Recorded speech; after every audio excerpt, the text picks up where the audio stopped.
Welcome to the Real Board Loft. I'm Trip Forman, and this is the Strive 8.4 Mini Longboard. Talk a little bit about Strive surfboards before we get into the design on this board. Strive surfboards, head shaper and designer John Henderson, based in Santa Cruz, California. John's got a great hand in designing very accessible, easy to surf, easy to perform on boards. Whether it be a classic nose rider, a high performance longboard like the one we have here, fish, hybrids, boards that you're going to have for several seasons. They're going to hold up durability wise, they're going to hold up performance wise, but they're not like a hot flash in the pan, like, oh, it's hot this year and then you're kind of bummed on getting it next year. He's making really good boards that hold together well, surf well, and you're going to be stoked to have for several seasons. So talking about this board here, it's a high performance longboard or a mini longboard. Basically anything once you go below 9 foot, a lot of times people call them mini longboards. This is the 8.4. It's right around 21.5 inches wide. It's 21 5/8 wide. Why is that width important? I think for a lot of the smaller people, whether it be smaller guys or a lot of times girls will get this size board. The width is super important for two different reasons. One is that it's still comfortable to sit on in between waves, so it's not like you're trying to straddle a table.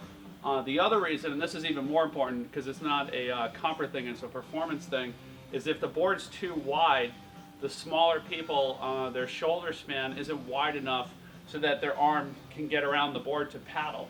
So if the board is wider than their shoulder span is, then the next joint that they can actually bend is their elbow. And then that's when you see a lot of the smaller built people on a really big longboard, and they're kind of just paddling with half their arm because they can't get their arms around the board. So having something around this width, we've always found like right around 21.5 or a little bit above that to be like, you don't want to go any wider than that because you won't be able to get that really long stroke into the water and be able to catch a lot of waves.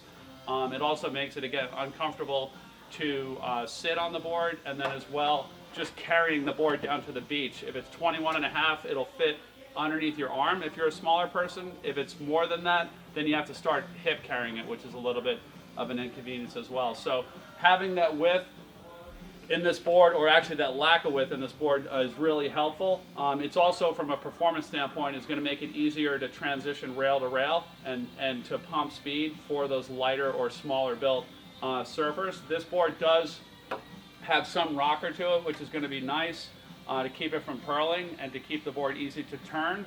And then in the back end of the board, it has a 2+1 setup, so it's got the side bites on the side, or the fin boxes for the side bites on the side, and then a longboard box down the center.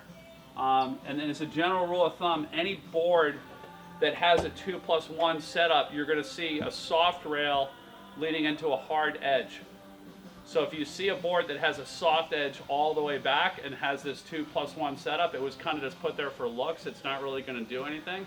But with the 2+1 setup, so the side bites and the center box and a hard edge like this in the back, that gives you a clean release and allows you to work the speed of the wave and actually go faster than the wave and get this clean release. If you have a soft edge all the way back, the board's probably just going to ride better as a single fin, so don't use the side bites at all. But on this board, they do want to generate a lot of speed, so it's got that 2+1 setup and then that hard edge out the back of the board.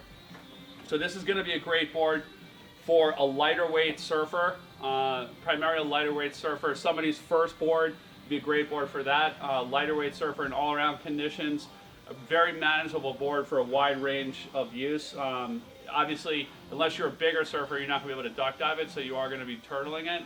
But just a really approachable, easy to use, high performance longboard that's going to cover the whole range of conditions. All of Strive's longboards, John's longboards, they do a gloss and polish, so you see that this board's shiny on the outside. It doesn't have the sanded finish. Aesthetically, they look real nice when they do that. Also keeps the board real clean, like you don't get a lot of grease marks and smudges on the board. And last but not least, and probably the most important, is it seals the board. So it keeps the board watertight, and over the length of the board, over the course of the life of the board, it'll keep it lighter and sealed and more durable over like prolonged use. So the gloss and polish, like on a lot of the longboards, makes them look real nice, but there's also a purpose to it as well. So again, this is the Strive 8.4 Mini Longboard here at Real.